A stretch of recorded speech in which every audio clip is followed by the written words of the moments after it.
Bem, pessoal, vamos de dominância da Bitcoin, que é o percentual que o market cap da BTC ocupa em relação ao market cap de todo o mundo cripto. Vocês vejam que a dominância, gente, em algum momento vai ter que buscar a nuvem. E esse momento talvez esteja se aproximando. Depois de um, dois, três, quatro, cinco, seis candles promovendo corpos reais cada vez mais protuberantes, escalando para os quadrantes mais tópicos, pela primeira vez depois de seis candles, a gente está engolfando, ou seja, o corpo real do candle de hoje, dia 22 de março, está fortemente abraçado pelo corpo real do candle de ontem. Pode ser que isso aqui seja um forte indício de que a dominância vai eventualmente desenhar um triângulo aqui e vai cair agora para a altura da nuvem, ali no patamar de 45%. Muitas altcoins, até o presente momento, não acompanharam o pump da BTC de 19 mil para esse patamar atual, próximo de 28 mil dólares. Agora a BTC a 27.944.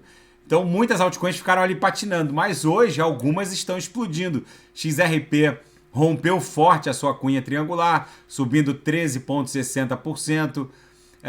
Agora LTC, a Litecoin, subindo 5,20%. Deixa eu ver quem mais está subindo 5%. A Gix chegou a subir quase 9%, agora está subindo 6%. Kusama está reagindo, Polkadot reagindo. Ou seja, em algum momento a dominância vai buscar aqui a nuvem e como o market cap das altcoins é mais leve, é menor que o da BTC, que tem um market cap mais paquidérmico, a BTC num primeiro momento sobe sozinha, porque ela é a porta de entrada do dinheiro no mundo cripto. Num segundo momento, a gente presencia um rally das altcoins.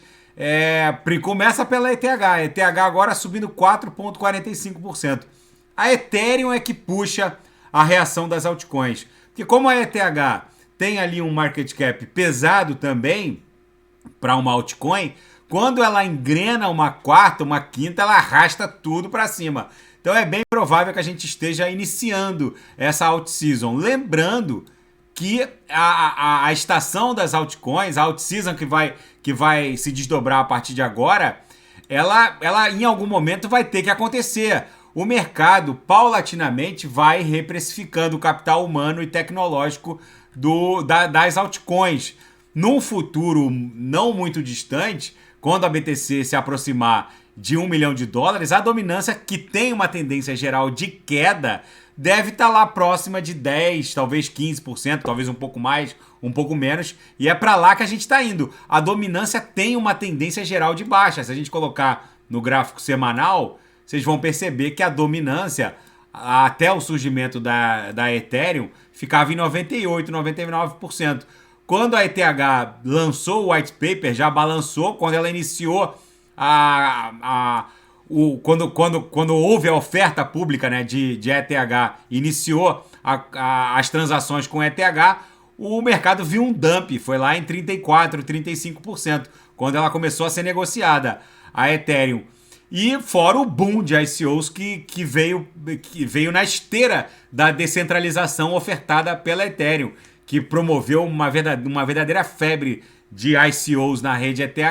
Muitas dessas gigantes hoje que compõem o top 5 da CoinMarketCap nasceram de ICOs ultimados como o token ERC20, né, na rede Ethereum. Foi o caso da ADA, o caso da BNB, foi o caso da TRX, não foi o caso da Polkadot Kusama. O Gavin Wood se autofinanciou com as Ethereums que ele recebeu por ter sido um dos fundadores da ETH, mas enfim. Antes de acabar de falar da dominância, eu queria falar da Fairdesk, essa exchange, essa plataforma de futuros, que está com uma promoção muito interessante. A Fairdesk, ela, dependendo do depósito inicial e do volume tradeado, vocês podem receber um depósito bônus de até 6.500 dólares. Lembrando que o depósito bônus é depositado como margem.